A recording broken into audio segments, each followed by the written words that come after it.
We have a new shaila today. The shaila is like this: Kibel bakbuk b'hagum b'matana.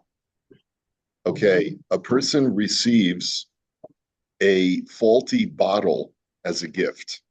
Ba'al yedei zeh zacha b'pitzui. And as a result, he received significant compensation from the manufacturer. So, hagum, defective, yeah, defective or damaged, yeah. Okay. It's an interesting point.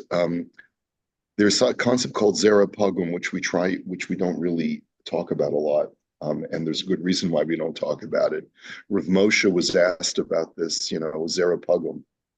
It doesn't really appear that much in the traditional writings, but there is this concept that if a person is born out of wedlock, or if he was born from a woman who was nida, hadn't practiced Taras HaMishpacha, that's called the zera pagum. But Rav Moshe says that we don't really deal with that today. In other words, you shouldn't prevent a shidduch just because, because of... be on the resume. Yeah. Yeah, it's not something you used to be. Right. Okay. So here's the shaila, okay? Yoladai are mesibat yom huledet. My children decided to make a birthday party for me. That's a great way to start a shaila. Hashachein shali uzman lihishatef b'mesiba. One of my neighbors was invited to join the party. Behevi imo bakbuk yain mishubach. And he brought as a gift a very valuable bottle of wine. Ve'enik li et habakbuk b'matana lichvod yom ha'huledet. And he presented me with this bottle in honor of my birthday. La'achar ha'arucha ratzinu lishtot et hayayin. After the meal, we wanted, maybe it was like an after-tea wine, we wanted to have some wine to drink, so we decided to open up the bottle. Umatzanu bitocho guf zar. And we found some foreign object in the bottle. Okay? So, out came a thumb, or, who knows what it was. Like one of those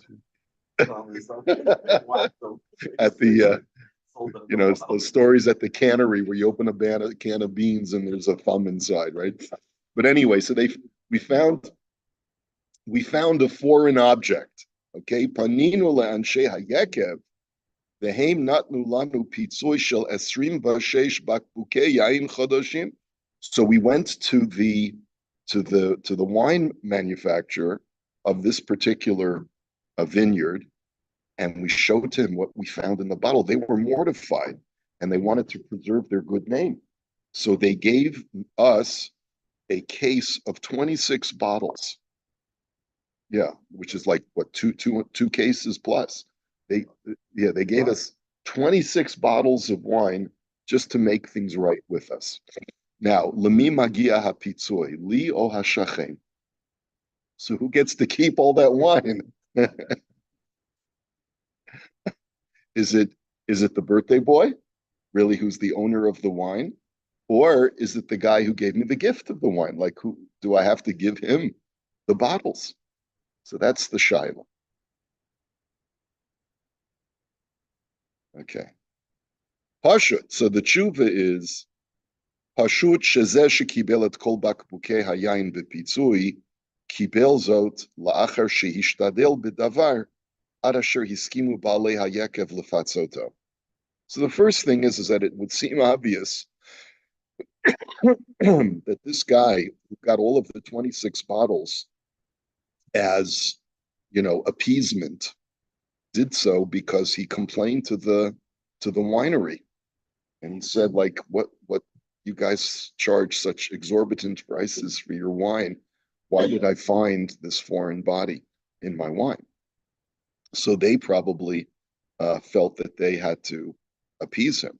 V'zelo barur im gam hashachen shenatan lo et habakbuk im haya motzei et hapegam haya mitlonenu poneh liyekev lekabel pitzoi.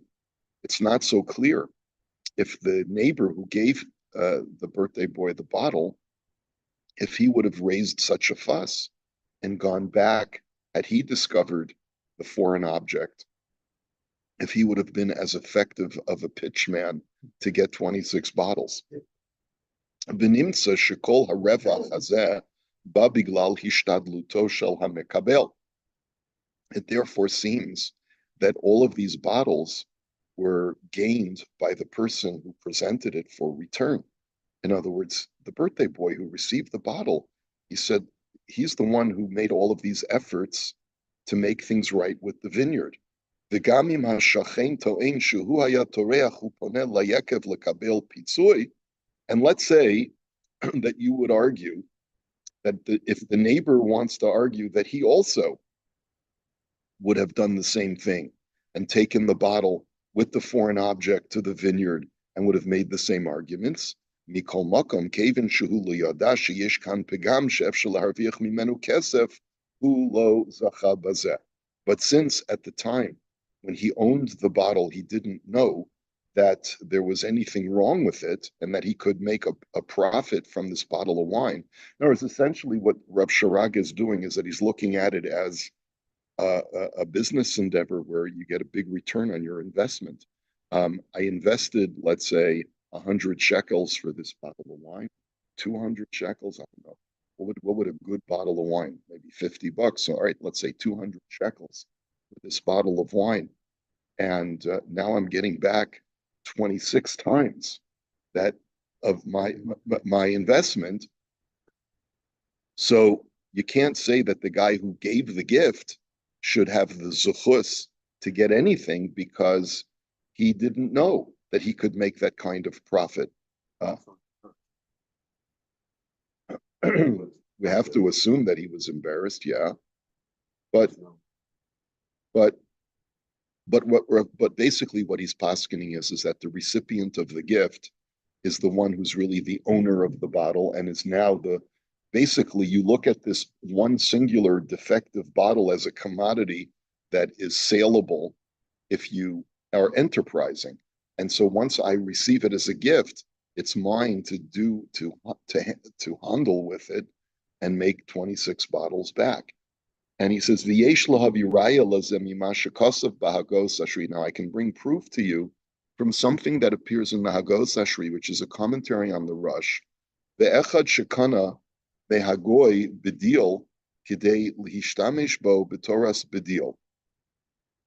So there's a person who purchases a bedil. Now, a bedil, I always thought was a thread, but it could be that there's another way of let me just see what this thing is.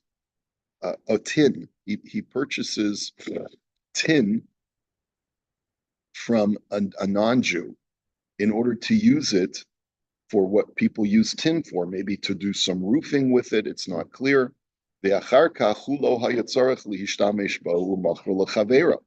And afterwards, he realized he didn't need the tin, so he went ahead and he sold it to his friend. After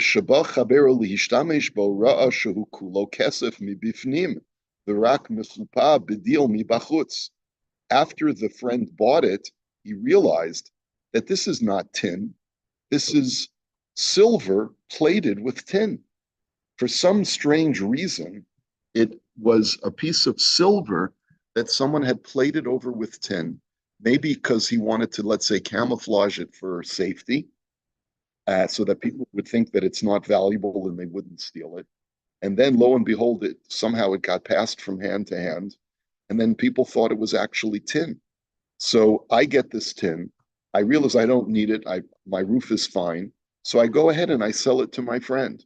And I sell it to him for the cost of tin, a couple of bucks. He discovers that it's really silver underneath. So who gets to keep the silver? What is it mekach tos? What do you call it? Upasak Rabbeinu Eliezer Mimitz shezacha bazeh halokeach hasheni shekana meha Yisrael below halokeach harishon shekana meha goy. So the Rabbi Eliezer Mimitz, one of the Bali Hatosvas paskins, that it's the final buyer who gets to keep it, and not the first Jew who bought it from the goy. Kevin shezeh shekana meha goy lo yada sheyesham kesef. velo hitkavein lisgot bo. And the reason is because the first Jew who bought it from the goy didn't realize it was silver, had no intention of taking possession of something that valuable, va'alkein hu lo zacha bakesef, and therefore he never really took possession of the silver, thinking that it was tin. The siyum shekain hiskim Rabbeinu Tam, and that seems to be the opinion of Rabbeinu Tam as well.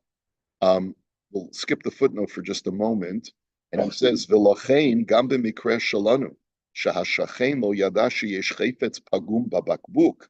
And similarly here, the neighbor who bought the bottle of wine didn't realize that it had something defective in it that could be used to earn a lot of extra bottles of wine.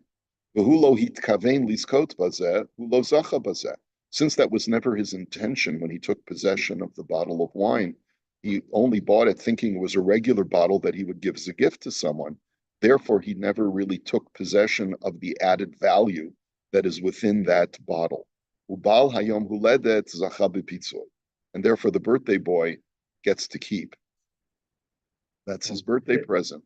Gets to keep the 26 bottles. The final purchaser had known this and didn't reveal it, and that would be different. Yeah? No, I don't think so. I don't think so, Paul. It's got nothing to do with the knowledge of the buyer. It's got to do with the knowledge of the seller.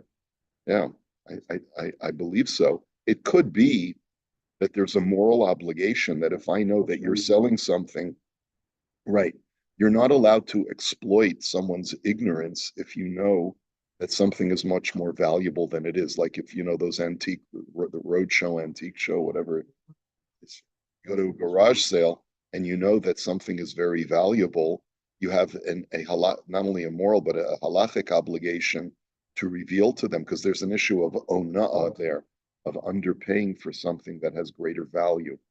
Okay, but that's...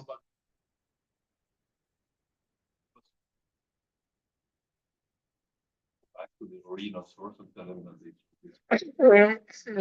Well, that's the point. What Reb Sharaga is poskening is that you award the added value that's contained in this object that was hidden.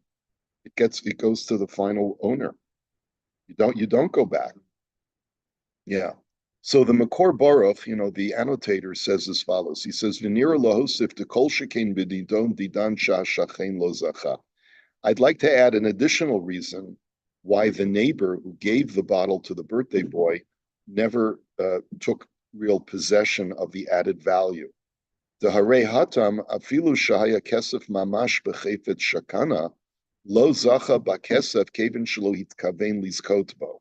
He says, in the case of the silver that was plated with tin, so he says, in that situation, since the first Jew who bought it from the goy had no idea that there was silver in it, he didn't have any intent to take possession of silver, and therefore he never took possession of it.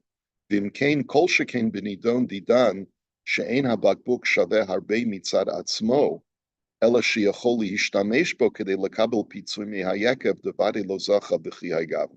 Similarly, certainly in this case, where the neighbor who bought the bottle never thought that it had any value intrinsically to be able to make money off of.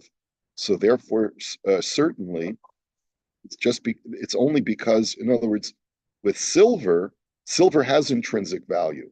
This defective bottle of wine has no intrinsic value unless you take it back to the vineyard and negotiate with the winemaker, because they're worried about their reputation. They don't want it to be posted on social media that you found a thumb in the bottle of wine. Okay. V'divrei hagos ashri shehevi rabbeinu hagon shlita kain kasav gam hamordechai bebava mitzia. Now, just for comprehensiveness, this opinion that the final possessor of these plated silver is the rightful owner, this is brought down by the Mordechai as well. And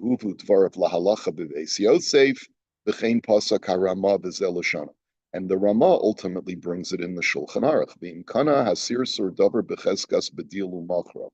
that if a middleman purchases something that is assumed to be tin and then sells it, v'achar kach noda shahaya bo kesef o zahav, and then afterwards, only afterwards you discover that there was actually embedded within this silver or gold, zacha halokeach.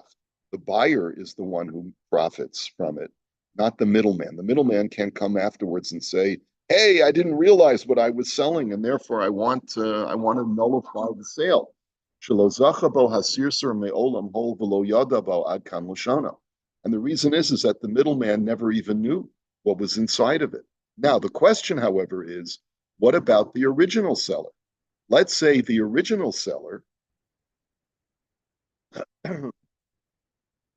let's say used, and he's Jewish. You see, the case of the Hagos Ashri is where the original owner is a Gentile.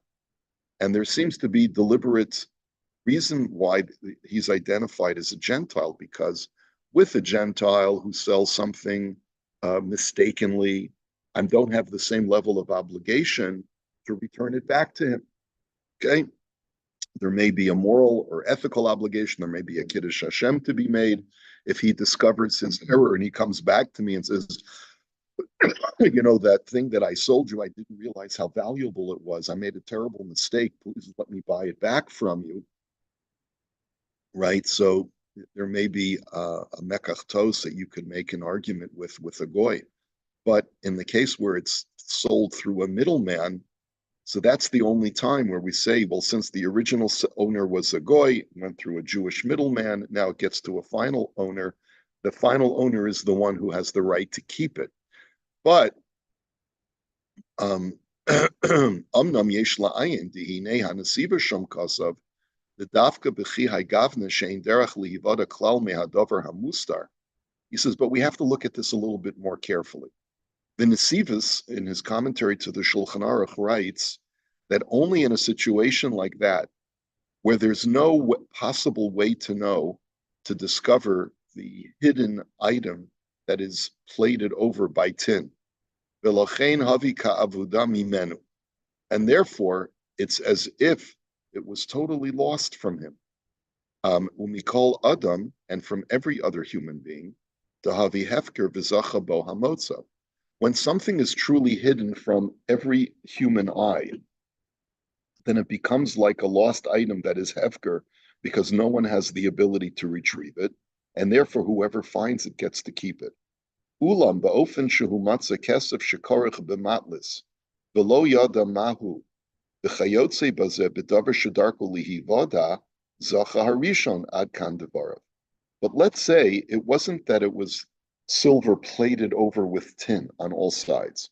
Let's say it was a bar of silver that was wrapped up in a cloth, so that eventually people will discover this. In other words, if it's a piece of plated silver that's plated over with tin, it could be that no one will ever discover that this was actually silver underneath. And based on that, since no one would normally discover it, whoever is currently in possession of it is the owner. And if he discovers it by accident. But it's when something is meant to be discovered, let's say because it's just wrapped in a bag or a piece of cloth, and I just saw a clip. They have these shows now where you can buy a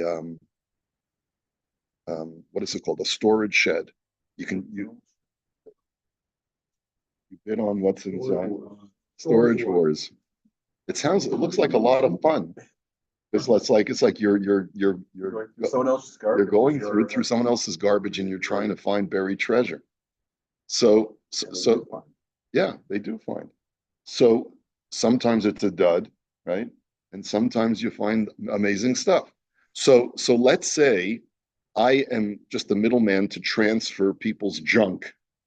And but it's not that the junk is completely invisible. It's just that it's covered over, but it'll eventually be uncovered when you unpack everything. So then the Nesiva says, if a person sells it thinking that it's just junk because he didn't take the time to unwrap every piece or unpack every piece, then if it's later discovered that there was something truly valuable, he does have legal recourse to try and get his money back. ואם כן, לפי זה, הרי גם בנידון דידן, אם היה בבוק נשאר אצל הנותן, היה הוא מוצא את הגוף הזר שבתוכו, ולפי זה הוא זכה. And according to the argument of the Nesivus, if this bottle would have remained in the possession of the gifter, the guy, the neighbor who brought over the bottle, had he taken the time to open up the bottle, he would have also discovered the foreign object, and he would have therefore been able to take possession of the wine. Why then don't we say that he's the rightful owner of that bottle of the added value in the bottle of wine? So he says, "V'yesh lomer al pi achilik shekasavnu le'el dahacha ein hadavar shebesocha bakbuk shava kesef kishlatzmo." And the answer, he says, I think the annotator says, is because there really is no intrinsic value to a foreign object that's in a bottle of wine. It doesn't have intrinsic value. You can't put it on eBay and sell it for an intrinsic value because it's just a bad bottle of wine. It only has value to the winemaker who's embarrassed and is willing to pay hush money to prevent this from getting out to the public. Yeah. You can use this as a bargaining chip to be able to make money. And therefore, even in a case where it's something that will eventually be unwrapped or discovered, the Nesivus would agree. He says, "V'yesh lahosif da'arei mipshat divrei harama b'hilchos aveda, mashma deloke hanesivus ela deha'ikar hu im hadavar hamuster sham hamatzui lavo l'sham olo." And also, I don't think we're going to go through the whole thing because it's going to get a little bit more confusing. But the bottom line is that in a situation like this, the person who gave the bottle of wine can't claim that I should have some portion of those 26 bottles. I mean, it may be a nice thing for the birthday boy to turn around and give a couple of bottles to the guy who gave him the gift. Because after all, look how much I received as a result of your one bottle of wine. It was very nice of you, and I'm grateful to you for doing it. So decency would dictate he should do it. But halachically, the neighbor who brought the defective bottle over, has no halachic rights to it. And the reason is because when he took possession of it, he never had in mind to take possession of that added potential value that a defective bottle of wine has if you were to go back to the winemaker and make a fuss and threaten to expose this to the public. So that's the reason at the end of the day that in this unique situation, the final owner of the bottle is the one who gets the added value of those 26 bottles. But let's remember that there are many other comparable situations where if a person indeed accidentally sold something that was much more valuable than he thought it was because it was covered over or he wasn't able to see it, and then it was only later discovered in the hands of the buyer, it's important to realize that the seller may have legal recourse in those kinds of situations where he wasn't aware of what he was selling. Then we could make an argument that it was a mekach tos, that it was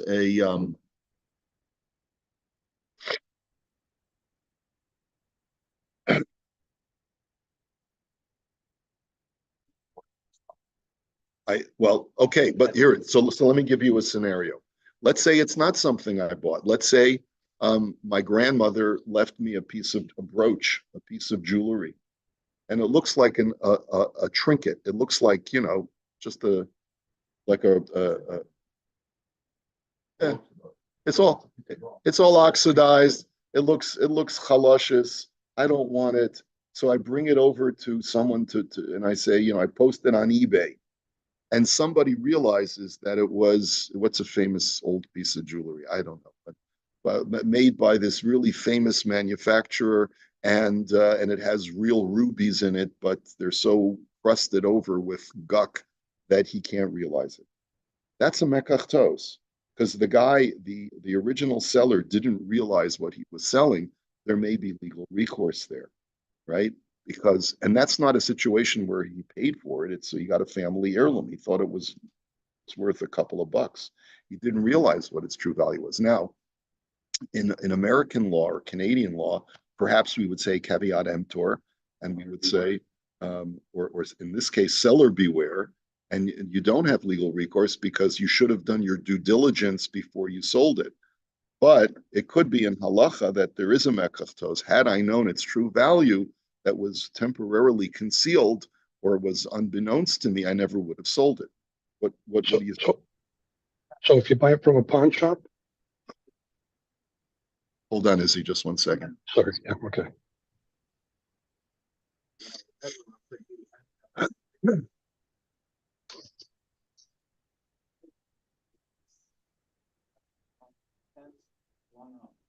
But yeah, all these contexts apply. It depends on the knowledge and what's presumed knowledge and stuff like that as well.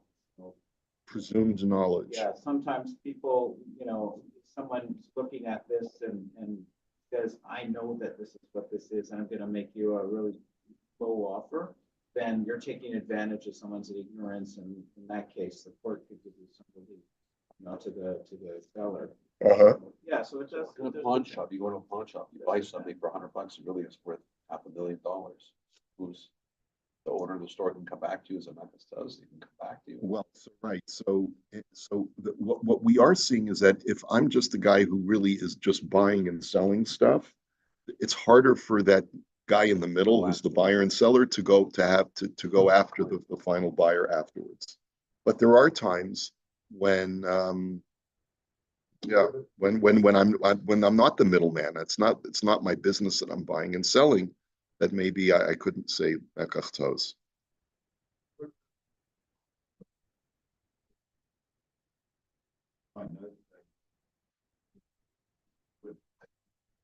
Yeah, absolutely. There's no halachic obligation. Yeah. Now, if I bought you a ticket for your birthday, Doug, and I gave it to you and you won $1 million, and then, yeah, right. That's sort of the thing is like, Doug, show me the love, Yeah. Remember the guy who bought the ticket for you? But halachically, you'd be within your rights to say, sorry, you gave it to me as a gift. You parted ways with it. You knew that there was a potential for me to win a lot. And right. I mean, it would be nice if you would give me something back. I mean,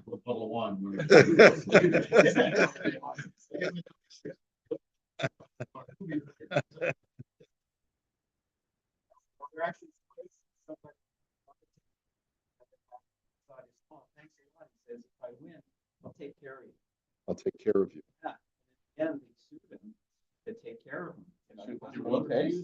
He won. He had to give him something, but I don't remember exactly. Izzy, did you want to just add something? Is Izzy still with us? Yes, sorry, it was just a pawn shop thing. Never mind. Thank you. You've answered it already. It seems it would be the same thing, because the example that Reb Sharaga brought was a guy who was selling something thinking that it's tin when it's really silver, right? And he sells it, but he sells it for a low price, not realizing its true value. And there, right, what was the case over there? There, the final buyer gets to keep it, because the middleman never really, when he bought it, never really had in mind to take possession of its added value.